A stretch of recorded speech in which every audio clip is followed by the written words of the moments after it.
열왕기상 11장. 솔로몬 왕은 외국 여자들을 좋아하였다.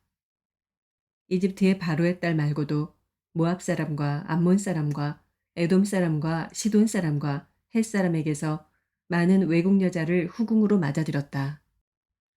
주님께서 일찍이 이 여러 민족을 두고 이스라엘 자손에게 경고하신 일이 있다. 너희는 그들과 결혼을 하고자 해서도 안 되고 그들이 청혼하여 오더라도 받아들여서는 안 된다. 분명히 그들은 너희의 마음을 그들이 믿는 신에게로 기울어지게 할 것이다. 하고 말씀하셨다. 그런데도 솔로몬은 외국 여자들을 좋아하였으므로 마음을 돌리지 못하였다. 그는 자그마치 700명의 후궁과 300명의 첩을 두었는데 그 아내들이 그의 마음을 사로잡았다. 솔로몬이 늙으니 그 아내들이 솔로몬을 꾀어서 다른 신들을 따르게 하였다. 그래서 솔로몬은 자기의 주 하나님께 그의 아버지 다윗만큼은 완전하지 못하였다. 솔로몬이 시돈 사람의 여신 아스타롯과 암몬 사람의 우상 밀곰을 따라가서 주님 앞에서 악행을 하였다. 그의 아버지 다윗은 주님께 충성을 다하였으나 솔로몬은 그러하지 못하였다. 솔로몬은 예루살렘 동쪽 산에 모압의 혐오스러운 우상 그모스를 섬기는 산당을 짓고 암몬 자손의 혐오스러운 우상 몰렉을 섬기는 산당도 지었는데 그는 그의 외국인 아내들이 하자는 대로 그들의 신들에게 향을 피우며 제사를 지냈다. 이와 같이 솔로몬의 마음이 주 이스라엘의 하나님을 떠났으므로 주님께서 솔로몬에게 진노하셨다. 주님께서는 2번씩이나 솔로몬에게 나타나셔서 다른 신들을 따라가지 말라고 당부하셨지만 솔로몬은 주님께서 하신 말씀에 순종하지 않았다. 그러므로 주님께서 솔로몬에게 이렇게 말씀하셨다. 내가 이러한 일을 하였고 내 언약과 내가 너에게 명령한 내 법규를 지키지 아니하였으니 내가 반드시 내게서 왕국을 떼어서 내 신하에게 주겠다. 다만 내가 사는 날 동안에는 내 아버지 다윗을 보아서 그렇게 하지 않겠지만 내 아들 때에 이르러서는 내가 이 나라를 갈라놓겠다.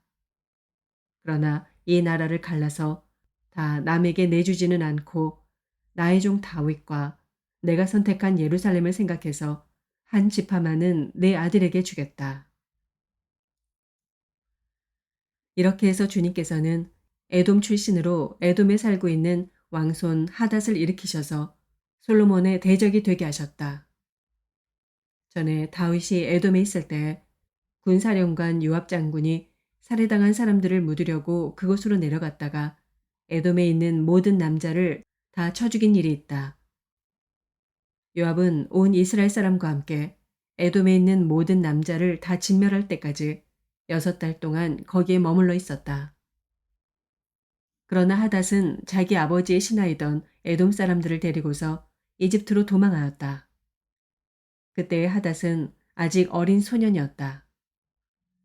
그들은 미디안에서 출발하여 바란에 이르렀고 그곳에서 장정 몇 사람을 데리고 이집트로 내려가서 이집트 왕 바로에게로 갔다.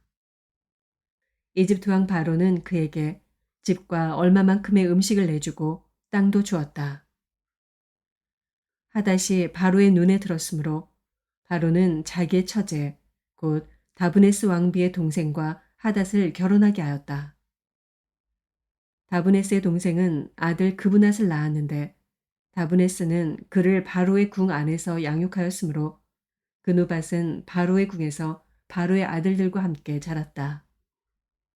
그 뒤에 하닷은 다윗과 군사령관 요압 장군이 죽었다는 것을 이집트에서 듣고서 고국 땅으로 돌아가게 허락해달라고 바로에게 요청하였다. 그러자 바로는 그에게 나와 함께 있는 것이 무엇이 부족해서 그렇게도 고국으로 가려고만 하오 하면서 말렸다. 그러나 하닷은 부족한 것은 아무것도 없지만 보내달라고 간청하였다. 하나님께서는 솔로몬의 또 다른 대적자로서 엘리아다의 아들 르손을 일으키셨다. 그는 자기가 섬기던 소바왕 하닷 에셀에게서 도망한 사람이다.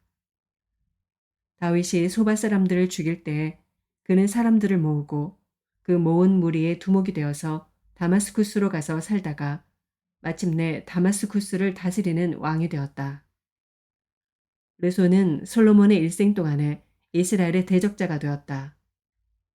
그렇지 않아도 솔로몬은 하닷에게 시달리고 있었는데 엎친 데 덮친 격으로 르손에게도 시달렸다. 르손은 시리아를 다스리는 왕이 되어서 계속하여 이스라엘을 괴롭혔다. 느밧의 아들 여로보암은 에브라임 족의 스레다 사람으로서 한동안은 솔로몬의 신하였다. 이 사람까지도 솔로몬 왕에게 반기를 들어서 대적하였다. 그의 어머니는 과부 스루아이다. 그가 왕에게 반기를 든 사정은 이러하다. 솔로몬이 밀로를 건축하고 그의 아버지 다윗성에 갈라진 성벽 틈을 수리할 때이다. 그 사람 여로보암은 능력 있는 용사였다.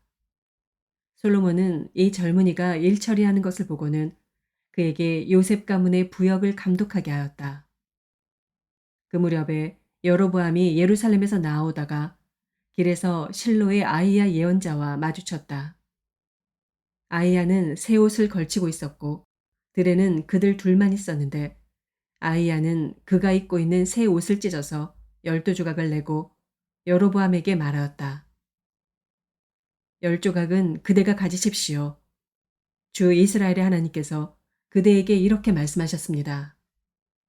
자, 내가 솔로몬의 왕국을 찢어서 10지파를 너에게 준다.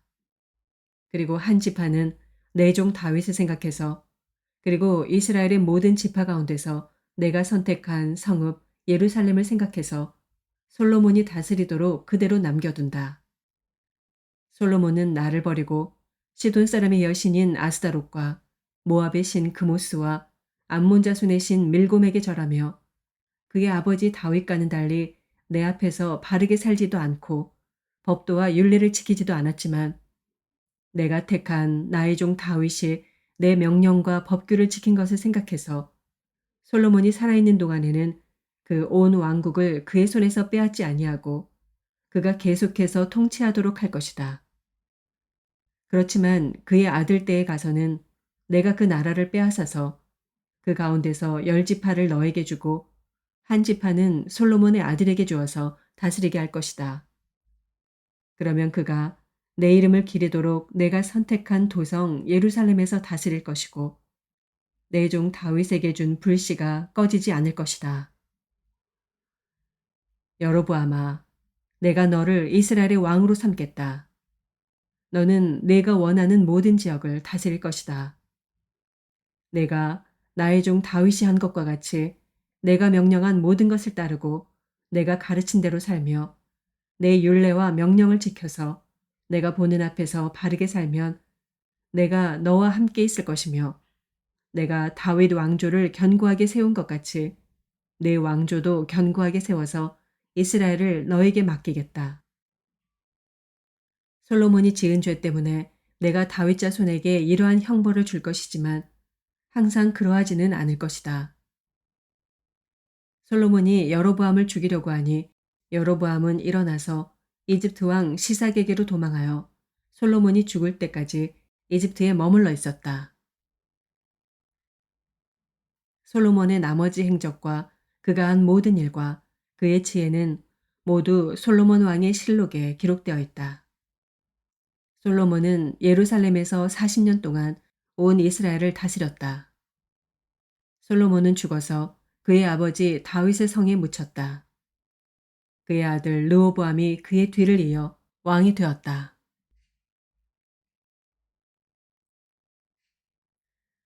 빌립보서 2장.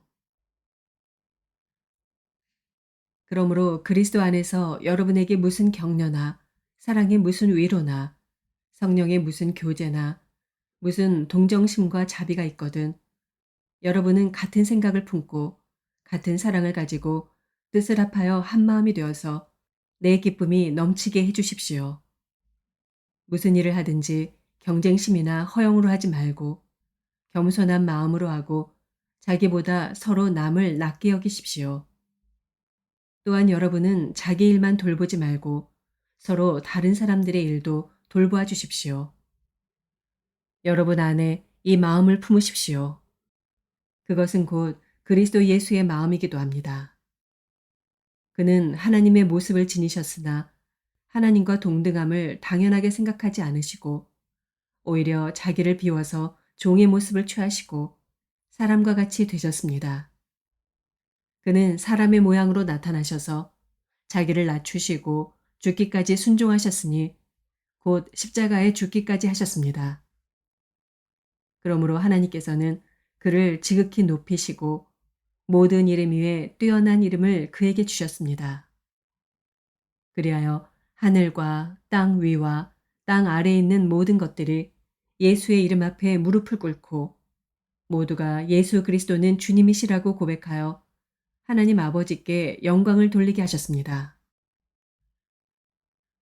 그러므로 사랑하는 여러분, 여러분이 언제나 순종한 것처럼 내가 함께 있을 때뿐만 아니라 지금과 같이 내가 없을 때에도 더욱더 순종하여서 두렵고 떨리는 마음으로 자기의 구원을 이루어 나가십시오.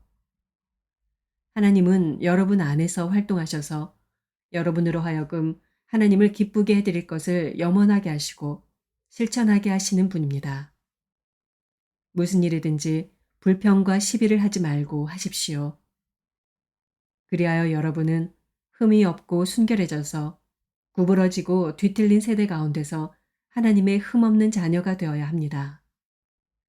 그리하면 여러분은 이 세상에서 별과 같이 빛날 것입니다. 생명의 말씀을 굳게 잡으십시오. 그리하면 내가 다름질한 것과 수고한 것이 헛되지 아니하여서 그리스도의 날에 내가 자랑할 수 있을 것입니다. 그리고 여러분의 믿음의 제사와 예배에 나의 피를 붓는 일이 있을지라도 나는 기뻐하고 여러분 모두와 함께 기뻐하겠습니다. 여러분도 이와 같이 기뻐하고 나와 함께 기뻐하십시오. 나는 주 예수 안에서 디모데를 여러분에게 곧 보내고 싶습니다. 그것은 나도 여러분의 형편을 알므로써 격려를 받으려는 것입니다. 나에게는 디모데와 같은 마음으로 진심으로 여러분의 형편을 염려해 줄 사람이 아무도 없습니다. 모두 다 자기 일에만 관심이 있고 그리스도 예수의 일에는 관심이 없습니다. 그러나 디모데의 인품은 여러분이 잘 알고 있습니다.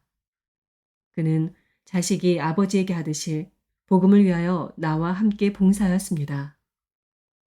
그러므로 내 일이 되어가는 것을 보고 그를 곧 보낼 수 있기를 바랍니다.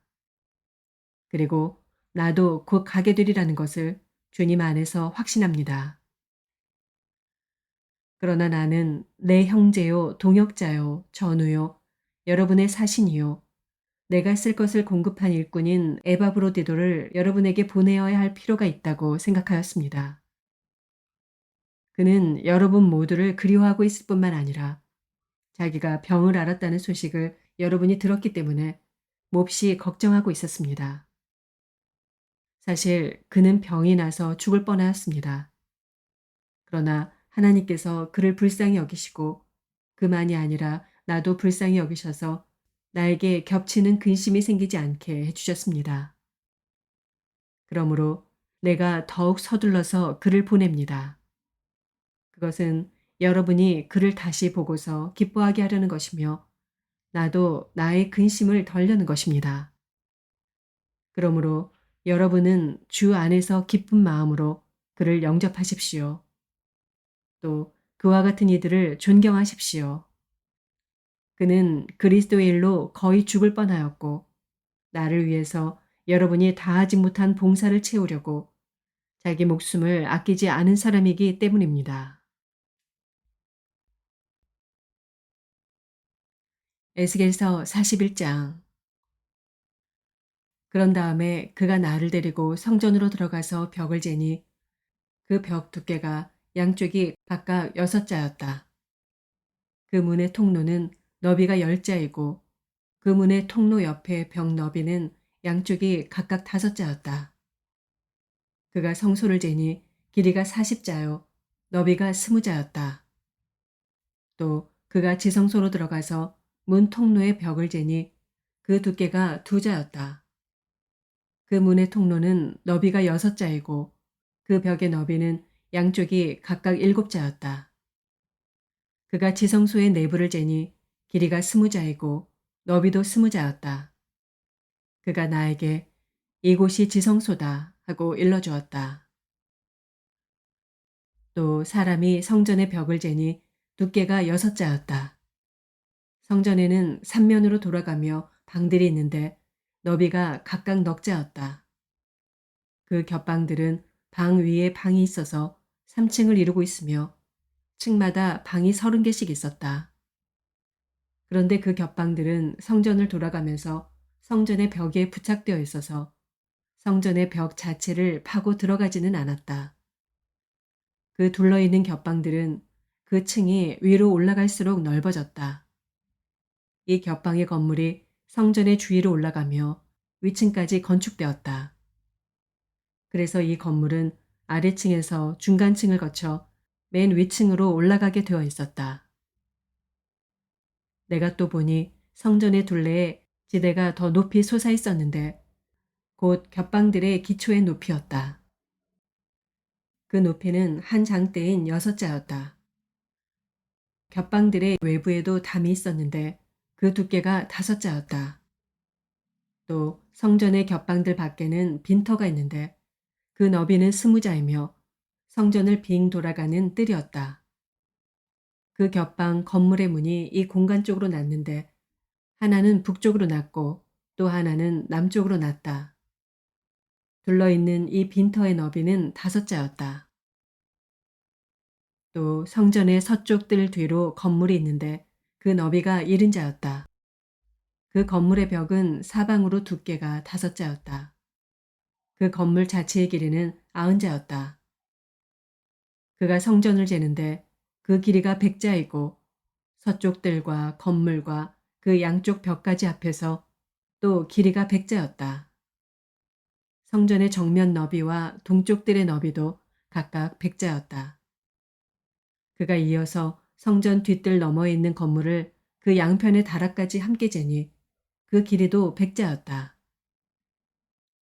성전 지성소와 성전 뜰 현관과 문 통로의 벽과 창문과 삼면에 둘러있는 다락에는 바닥에서 창문에 이르기까지 돌아가며 나무 판자를 대놓았다. 그러나 창문은 틀만 있는 것이었다. 문 통로의 위와 성전 내부와 외부의 벽까지 재어본 곳에는 다 판자를 대놓았다.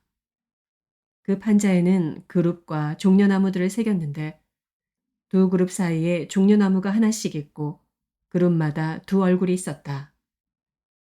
사람의 얼굴은 이쪽에 있는 종려나무를 바라보고 사자의 얼굴은 저쪽에 있는 종려나무를 바라보고 있었다. 성전 벽 전체가 이와 같았다. 성전 바닥에서 문의 통로의 윗부분에 이르기까지 모든 벽에 그룹과 종려나무들을 새겨두었다. 성전 본당의 문 통로는 네모가 나 있었다. 그리고 지성소 앞에도 이와 비슷한 모습을 한 것이 있었다.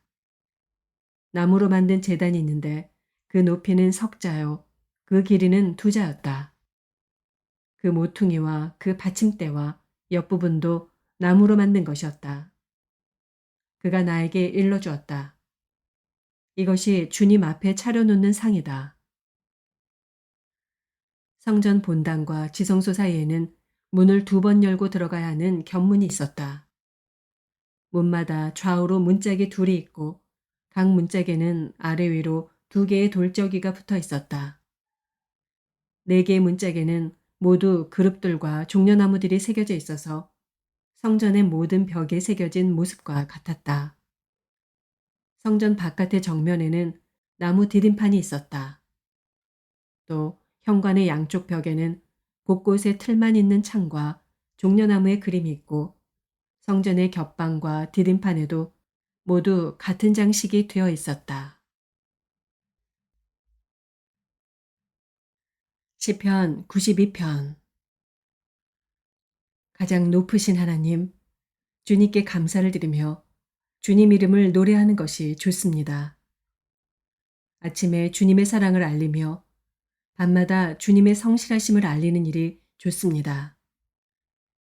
10줄 현악기와 검은고를 타며 수금가락에 맞추어서 노래하는 것이 좋습니다. 주님, 주님께서 하신 일을 생각하면 기쁩니다.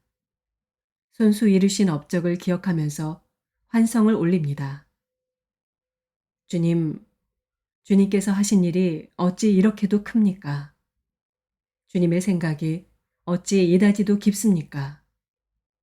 우둔한 자가 이것을 알지 못하고 미련한 자가 이것을 깨닫지 못합니다. 악인들이 풀처럼 돋아나고 사악한 자들이 꽃처럼 피어나더라도 그들은 영원히 멸망하고 말 것입니다. 그러나 주님은 영원히 높임을 받으실 것입니다. 주님, 주님의 저 원수들, 주님의 저 원수들은 기필코 멸망하고 말 것입니다.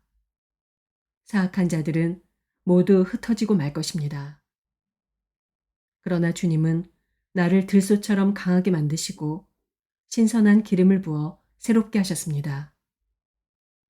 나를 엿보던 자들이 멸망하는 것을 내가 눈으로 똑똑히 보며 나를 거슬러서 일어서는 자들이 넘어지는 소리를 이 귀로 똑똑히 들었습니다. 의인은 종려나무처럼 우거지고 레바논의 백향목처럼 높이 치솟을 것이다. 주님의 집에 뿌리를 내렸으니 우리 하나님의 뜰에서 크게 번성할 것이다. 늙어서도 여전히 열매를 맺으며 진액이 넘치고 항상 푸르를 것이다.